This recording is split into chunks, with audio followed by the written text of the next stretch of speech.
Hello, everybody. This is Gerald Celente, and it's Wednesday, September 14th, 2022.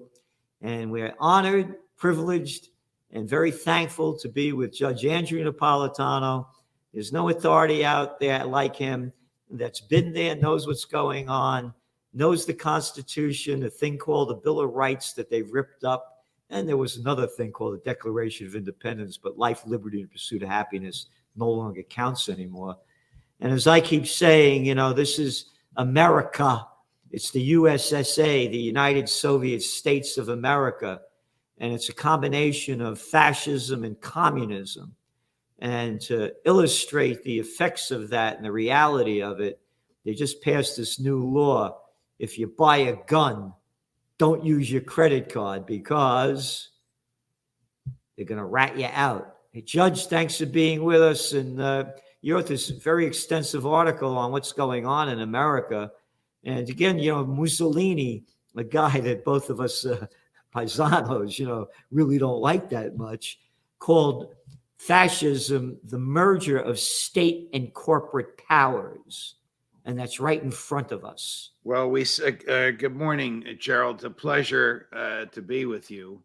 I did not enjoy 2 weeks off because I love these podcasts so much that we do every Wednesday. My column that comes out tonight at 11:59 p.m. is called "Why You Should Buy Your Gun with Cash," because the governor of New York and the governor of California have used their huge state pension funds, which own huge amounts of stock in the three major credit card companies, MasterCard, Visa, and American Express, to coerce the credit card companies into keeping records of gun sales and making those records available to the feds. So it's not even a statute that you can vote against. It's not even anything Congress did.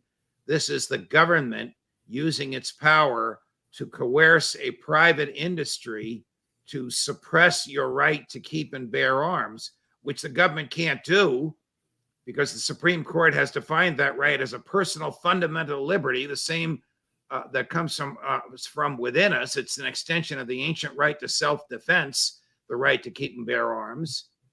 3 months ago, the court ruled that the right to carry arms outside the house is a fundamental liberty, and that right is coextensive with the First Amendment, meaning the protection for your right to think as you wish and say what you think and publish what you say, to worship or not worship, to associate or not associate, is accords the same protection as that goes to the right to keep and bear arms. So how can the state interfere with your right to keep and bear arms? By pressuring big business to tell the feds who has a gun. Now, what's wrong with that? The states already know who has a gun. In Texas, you can buy a gun the way you buy a ham sandwich. The state doesn't know anything about it.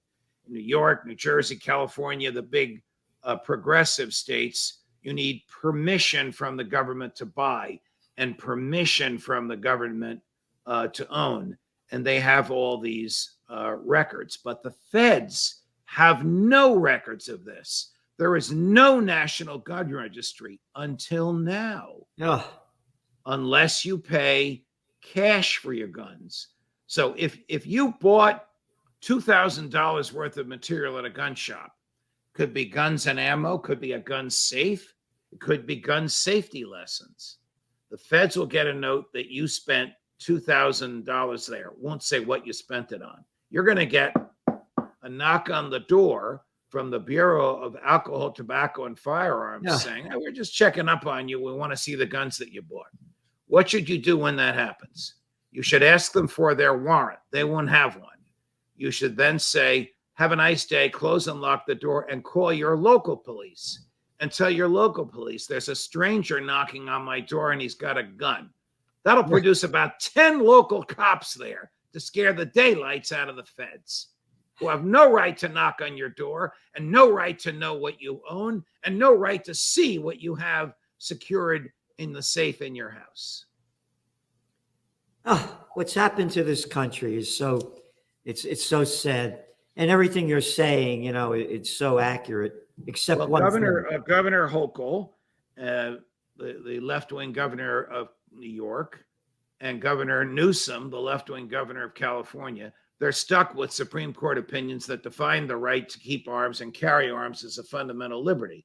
So they will use their power to coerce big industry. Here's where we get back to your introductory remarks about Mussolini and fascism. The technical definition of fascism is private ownership, but government control.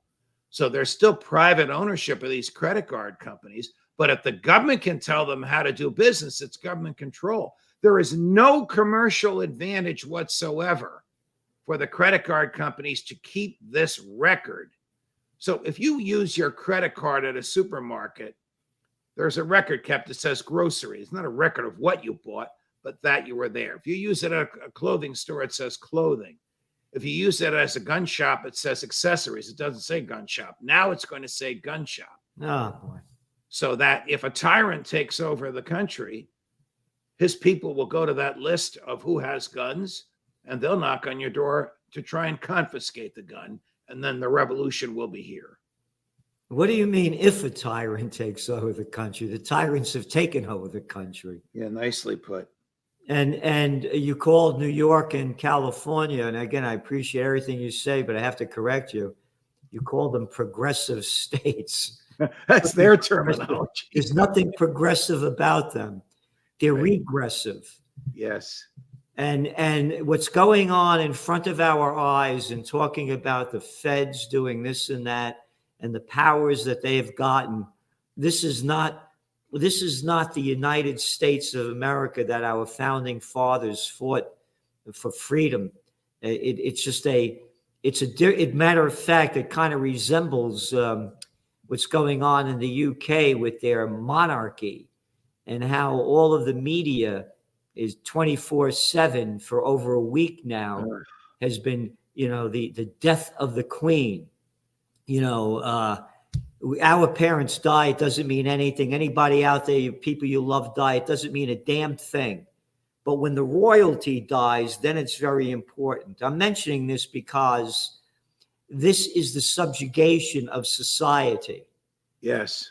And how they have honor the Queen. Who are these people? What are they? Nobility. Who made up this crap? They are inheritors of lands, wealth, and power acquired by theft and slaughter. It is the biggest welfare state joke in the history of the world. All their costumes and rituals taxes the British people, and the British people who don't call themselves citizens, they call themselves subjects.